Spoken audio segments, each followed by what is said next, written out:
We're having an increasing problem in state government with the training of personnel who are then recruited to Maxwell at substantially higher rates of pay.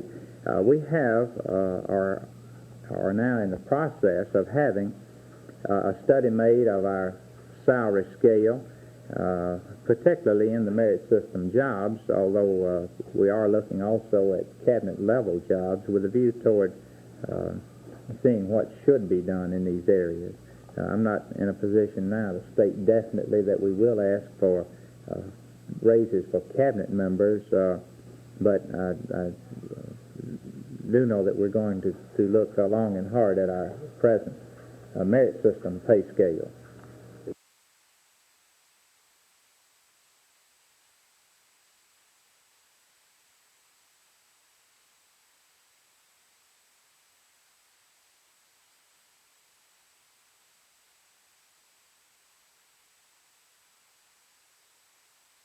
Frankly, it's so early.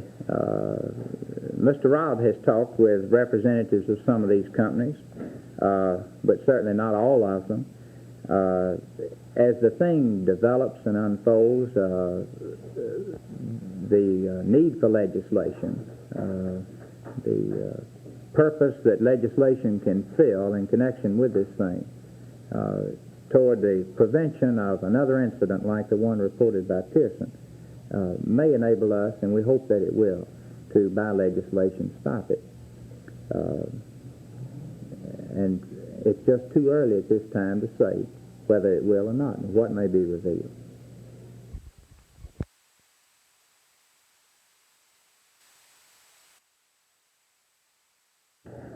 Due to the fact that the Democratic Party has made some progress in considering Negroes in the democratic political process, we feel that this will be a further step toward progress for the people in the state of Alabama and the Democratic Party of the nation.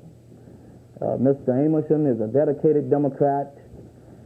He can most ably represent the people of Alabama, and I feel that Mr. Amerson should be given the consideration.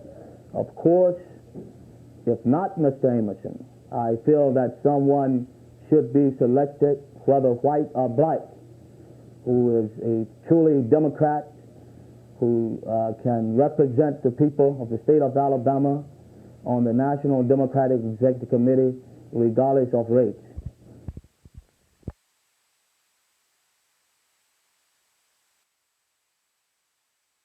Certainly the most publicized economy has been the car pool itself, the establishment of a car pool, coupled with a substantial reduction in the number of state vehicles. I've been particularly pleased with this program because it emanated from the Finance Department, well, of course, with the governor's under his instruction. We have found, we have had two surveys, rather exhaustive surveys made in the computer area. This is a big thing right now, and it's going to get bigger. In Alabama, it has already gotten rather large. We have 23 separate computer installations in state service at this present time. Most of them are being used about 40% of the time, yet you may or may not know this, you pay rent for substantially for the 100%, whether you use the computer or not. We were quite concerned about this, and we are now in the process of working up a plan which will, if not centralize all computers, at least consolidate these computers. We feel that we can reduce the number of installations from 23 to 7 without any loss whatsoever of efficiency, but at an enormous savings to the state. Only a few Alabama cities and towns are still dumping raw and untreated sewage into the streams.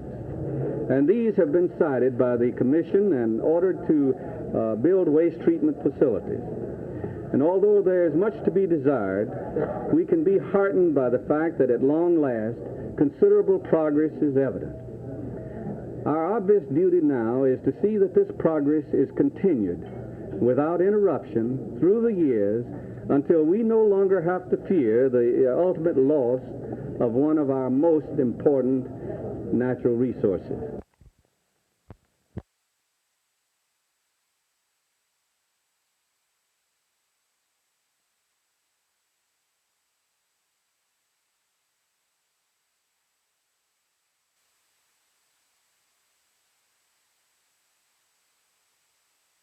To me, then, my loyalty was to the candidates of the Alabama Democratic Party, and I signed the loyalty oath, and had I signed the loyalty oath to the candidates of the National Democratic Party, then I would have violated the oath I had already taken. This same oath was taken by all other Alabama Democrats who ran for party office, both state and national.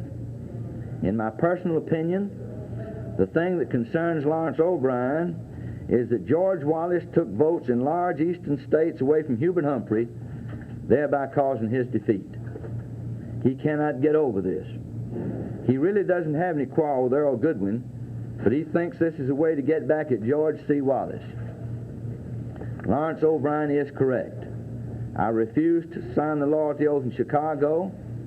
I still refuse to sign it. Lawrence O'Brien can use that paper for whatever he wants to, and I do not need a public hearing. I am proud to have stood with my principles and with a national effort headed by Governor George Wallace, which has already helped change the direction of our country.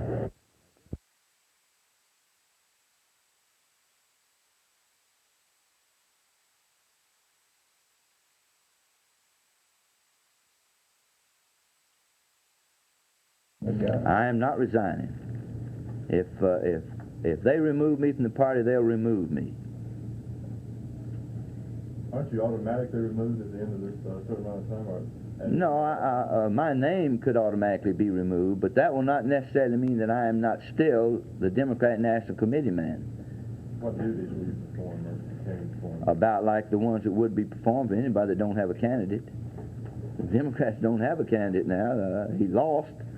I don't think that there's a whole lot of duties that the Democrat committee man at this time could perform, except maybe try to raise the money to get him out of debt.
By man, our Constitution. And from that time on, our national and state governments have been fortified by the presence of lawyers in those bodies. From personal experience, I can state to you that the one solidifying force, the one smoothing, easing factor in all the legislative deliberations that take place in our state capitol are the lawyers who are present there. Regardless of the sides they may be on particular questions, and they don't necessarily vote together on issues, in fact, rarely perhaps, but they keep the thing within the framework of the issues that are drawn and provide the stabilizing influence and effect that we must have. We notified Mr. Lawrence O'Brien that we were shocked that Mr. Goodwin hadn't already been removed. We feel that Mr. Goodwin's support for former Governor George Wallace, his refusal to endorse the nominee of the National Democratic Party, leaves us no choice but to ask that Mr. Goodwin be replaced. And we are not concerned whether Mr. Goodwin signed an oath or not.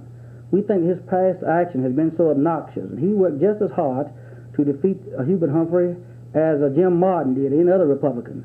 So if we allow Mr. Goodwin to remain on the Democratic National Committee, we might as well make all Republicans honorary members. So we have called on Mr. O'Brien to allow the Alabama Independent Democratic Party to name a person in Mr. Goodwin's place, because Mr. Goodwin is not suitable to Democrats in Alabama, and we think Mr. Goodwin ought to be removed. I was elected by the people of the state of Alabama, and I went to Chicago, and at the conclusion of the convention, we had the first meeting of the National Democratic Committee, and I was seated. And at that time, everybody there was asked to sign the loyalty oath, and I refused to sign it. There was no secret that I was a George Wallace Democrat, that I supported George Wallace. Everybody in this room and everybody nationally knew that I was the co-chairman of the contribution, so there was no secret there. It was just a case of what I have stated to you now, that Mr. O'Brien is concerned because the large votes that George Wallace got in the eastern states defeated Hubert Humphreys, and he can't stand that.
In many, many areas of America, the waste and misuse of soil and water resources has created almost insurmountable obstacles for people living in those sections. Our administration is especially interested in the progress which is being made under Public Law 566, familiarly known to us as the Small Watershed Program. Wilbur Nolan tells me that we have 56 of these important projects approved for planning and 23 authorized for construction, calling for a total installation outlay of more than $39 million. This, along with $3 million already spent on 5 completed projects, means a terrific impact to our economy. Certainly our state can ill afford not to take advantage of this extremely favorable ratio in matching federal dollars. One of the most attractive features of this matching arrangement is the fact that your local conservation district controls these expenditures as well as the plans they encompass. Local control and local self-government have been emphasized by your national and state associations from the very beginning. And you may believe me when I say that this is exactly what the people of Alabama want, not only in conservation administration, but in every other phase of our public affairs. In talking to all the people, they say to me, I'm going to vote for that man that's willing to stand up for the people of Alabama and speak out on the issues. And they say today they're not concerned about parties. They're concerned about how the man's going to speak when he gets to Washington, D.C. So I say that we're going to have the greatest ticket splitting that we've ever seen in the state of Alabama. You started out in this race with an identification factor of not being known statewide as well as Jim Allen is. Have you been able to overcome any of this yet? I think that we have. I've traveled all over the state of Alabama, meeting the people, carrying my people-to-people campaign, talking about the issues, and I think we've overcome a great deal. And I'd like to say that I'm proud of it for this. It's been a movement on the part of the people, a lot of good people working that are concerned about America and Alabama that's helped me overcome this awareness. And another reason I think that I've overcome it, I've been willing to face the issues. I've been willing to come on the programs like this and meet the people of Alabama and be interrogated and be questioned so they'll know how Perry Hooper stands when he goes to Washington, D.C.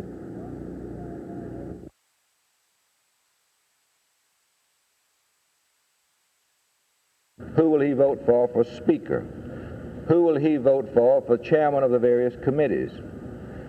Will he vote for John McCormick, the man who had the gavel in his hand when they ramrodded, literally ramrodded, the civil rights voting bill down our throats, the open housing, the poverty programs, the giveaway programs? That man's John McCormick, and I'm here to tell you that he is anti-South. And he has been one of Mr. Johnson's teams that has used the South as a whipping boy to get through his social legislation. He has done this because it was convenient. He has done it because it was politically expedient, and he will continue to do it so long as he is Speaker of the House of Representatives. I hear this phrase, I am an Alabama Democrat, often. Let me tell you one thing. When you get to Washington, D.C., there is no Alabama Democrat. There are two parties. There's nobody running for Congress on an American Independent Party. No one is going to be seated and given a committee assignment as an Alabama Democrat. You're either a Democrat or you're a Republican. And when you get there, you sit on one side or you sit on the other. You either support the Democrats or you support the Republicans when they organize the House. There are no chairs in the aisle, and you don't go fishing. Your committee assignment is dictated by your own party, if you get a committee assignment, and that's the whip hand that the parties have over their members. So to me, this is the paramount issue. How are you going to vote when you get to the Congress? Secondly, are you going to be a conservative? Nobody can vote for you. You must make up your own mind. You must make up your own conclusion based on your background and experience, whatever that background and experience may be.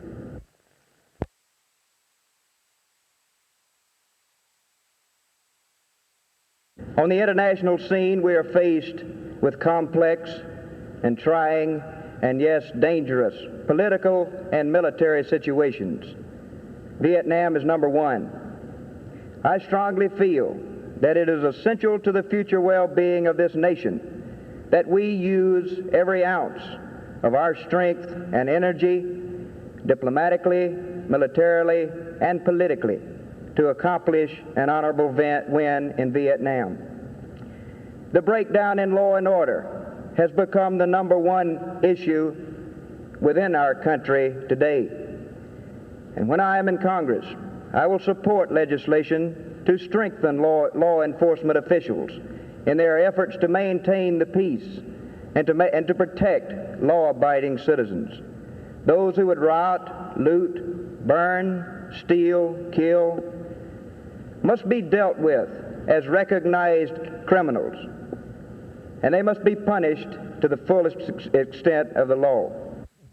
Does not agree with the National Democratic Party, why does he not change the affiliation? Well, I'm not like some people to answer this question in as best I can.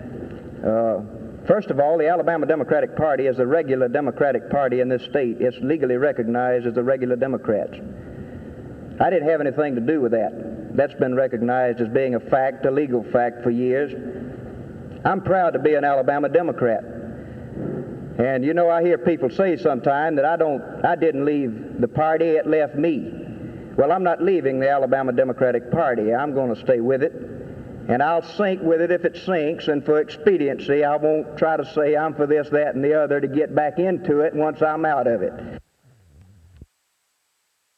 Well, Charles, I'm not a coattail candidate. I don't think the people of Alabama want a coattail candidate. I think this is what's hurt Jim Allen. He's grabbed the coattail of George Wallace on the one hand, and he's grabbed the coattail of Hubert Humphrey, we know, up in Gadsden, Alabama, on the other. And I don't think the people like that. They want a man. They want somebody that'll speak out on the issues and speak strongly. I think the people are concerned about what's happening in America today, and this is the reason that they're doing it. Mr. Hooper, who will you support for president? Well, I'm going to cast my ballot right now for the Republican candidate. I feel like this, that I've got to go up and be a Republican or a Democrat. Well, I'll never be a Democrat. Jim Allen is going to be the Democrat, and I'm going up there as a Republican. What has happened, we fought this, and 400,000 cash dollars was appropriated to SWAFCA for use in organizing this program. It was very questionable at the time. The late Governor Lurleen Wallace vetoed it. The Congress opposed it. The 10 county officials opposed it. And many people from the Negro community over here opposed this. I actually went to Washington to oppose it. Nevertheless, they got the $400,000 from the poverty program. Later on, they got an $800,000 grant and overrode the state of Alabama Agricultural Department over here in laying out the terms of how they would handle this $800,000 loan. Now, then OEO, or the Poverty Office, called for an FBI investigation. None of these results have been made known. And the other day, the same OEO office that called for the FBI investigation announced they were funding another $600,000, which makes a total of $1,800,000 this group down here has received in something a little over a year of tax money. Is $1,800,000. That's a lot of money. As much knowledge or speculation in the community about what's happening, and we feel we have evidence here that should be answered about where this money is going. There's been no visible signs of success, and we feel like a lot of the money has been wasted, misused, and misspent. And we want it to be cleared up, because this is a lot of money. In fact, this is more money than the city of Selma has to operate with in a year, $1,800,000. What we are doing and what we have done is we have established a true Democratic Party, a truly liberal, integrated, capital D Democratic Party in the state of Alabama. There never has been one. Now, because of the racial hostility, because of the polarization by race that the Southern politicians have done traditionally in order to divide both grassroots black and white people in order to exploit both of them, it's unfortunate that the only people that are left in Alabama in any great mass that are truly loyal Democrats happen to have dark skins. But now, we feel with the leadership that the National Democratic Party of Alabama gives, we will exhibit to grassroots white and black people that we are a truly sincere Democratic Party, big D Democratic Party, and we have an umbrella large enough for everybody to get under, and we're going to be straightforward, forthright, and we expect to have a large number of white voters come over to our side in the future. Right now, it's unfortunate because we have the Wallaces and we have the vicious, racist politicians that are in control in this state. They have polarized. So we've got to work with what we have right now. But don't think for a moment that the National Democratic Party of Alabama is only a black political party. We have as I said, whether it has anything to do with his being a candidate or not, this is one more good example of the oppressive police state that actually is in existence in Alabama. But at the present time, only Negroes seem to be well aware of this situation. Guys like you don't know it yet, and guys like people out in the television audience are not aware of the type of police state we're living in. Now, this is a horrible corruption of the democratic process.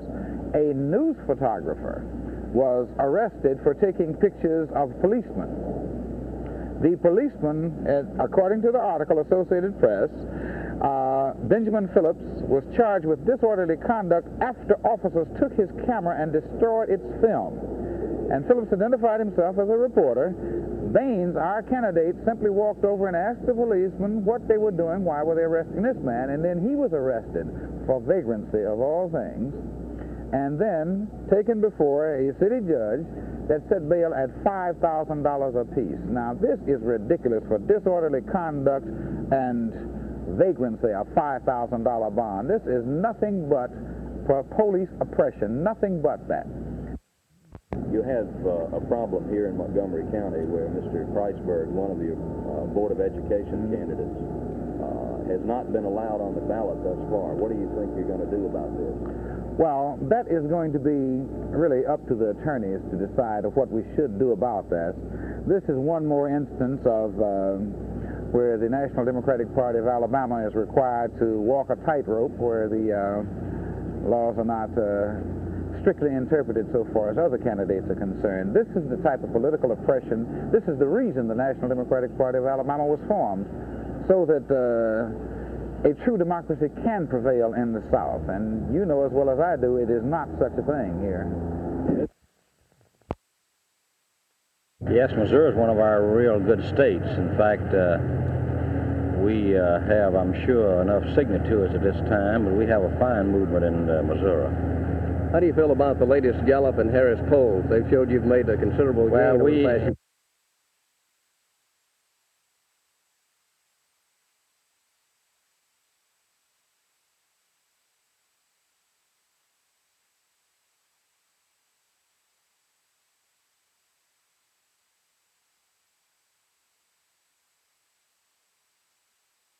I have signed today an executive order creating a new state agency to be known as the Alabama Program Development Office, whose duty will be to coordinate the vast majority of federal programs being used in the state, especially those which directly benefit local government. This new agency will be headed by a director, and I have named an outstanding state administrator, retired General Ralph P. Swafford, to fill this post. He has a vast knowledge of the programs this agency will administer, along with a dedication to using these means to aid our people as they help themselves. General Swafford's office will have three major divisions. One, an Office of Economic Opportunity Advisory Division. Two, the Appalachian Regional Commission Division. And three, the Planning, Coordination, and Assistance Division, which will include other comprehensive planning efforts. I'm also designating several state officials as an Alabama Program Development Committee to render support and assistance to my office in cooperation with the director of the Alabama Program Development Office. Government at the local level in Alabama is faced with a golden opportunity to plan for the future at a time when an era of unparalleled progress is just around the corner. We even have more support than the polls show. Very hard for polls to gauge our strength because people have been intimidated and threatened about movements of this sort, and they go to hear us speak. There's a group of folks that always want to disrupt, and I frankly think we got majority support right now in the United States. I see that both parties are talking about how to stop the movement, and all candidates are jumping on us. And the newspapers, magazines, in some instances, and especially magazines, are beginning to say very nasty things about us, but some of them are having to get more respectful about it, because this movement is not my movement, it's a movement of the people of this state and the country. Speaking of some of the other candidates, Mr. Nixon and Mr. Reagan both had kind of different views as far as your campaign. Mr. Reagan says you'll put it in the House, and Mr. Nixon says if you do, you won't have bargaining power. You want to comment on this? Neither one of those gentlemen know what's going to take place in November. They don't have crystal balls, and they can't read people's minds themselves. So when somebody says that you won't have anything in the House, 435 members of the House of Representatives, but the election not going to go to the House other than the White House. We're going to win the election with a plurality and a majority of the states on November 5th. And the good thing to Alabamians about this movement is that people in high places are saying we've got to stop the movement. Professors are joining together at one college writing about how they can do. I see where a New York congressman and an Arizona congressman of different parties say we've got to get together and we've got to all join together. I've said there wasn't 10 cents worth of difference in either party. So here both parties saying let's get together. They've been together all the time. They advocate identically the same thing, and our party is the only party giving the American people a choice.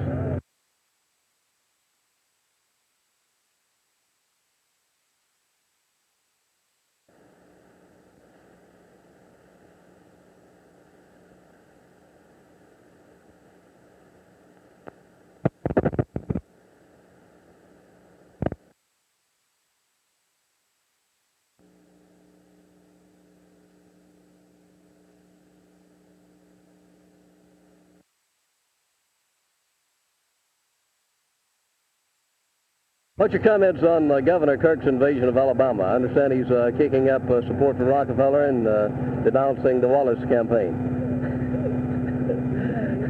Well, anyway, let's talk about Missouri. Let's don't waste this television time here this morning. I'm going to Missouri, and all I can say is the fact that they're really in orbit now. We'll see some flying saucers, but it'll be some of these politicians in orbit about this movement of the people of Alabama and our country, not the Wallace movement. One man is not worth anything in our politics, but it's those people that he speaks for.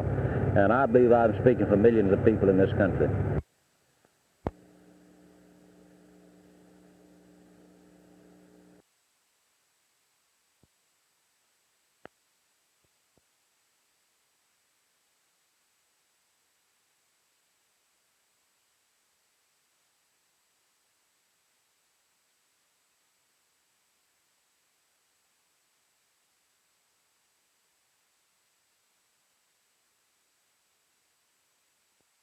What's the situation now with the third-party campaign in Ohio? Has this been written off?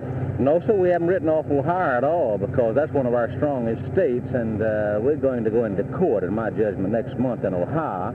But already volunteer groups in that state have gotten over 250,000 signatures, which shows a tremendous amount of strength in the state of Ohio. The main issues now, is it law and order, or is it the Vietnam War? Well, law and order and Vietnam War are both tied together. Those who try to bring the breakdown of law and order are the same ones who've advocated victory of the communists in Southeast Asia. But the Vietnam War is a very important matter and grave matter facing our people, and I sincerely hope that peace talks are fruitful in Paris. But if they aren't, then we have tried diplomacy and negotiations, and I feel that we must then lean heavily upon the Joint Chiefs of Staff. And if we cannot win a military war, a victory with conventional weapons, I wonder why we're there. Well, I understand you went to Florida this week, then later on to Rhode Island. What's the position of those two states right now? Well, Florida's in excellent shape. Rhode Island's one of our strong states also.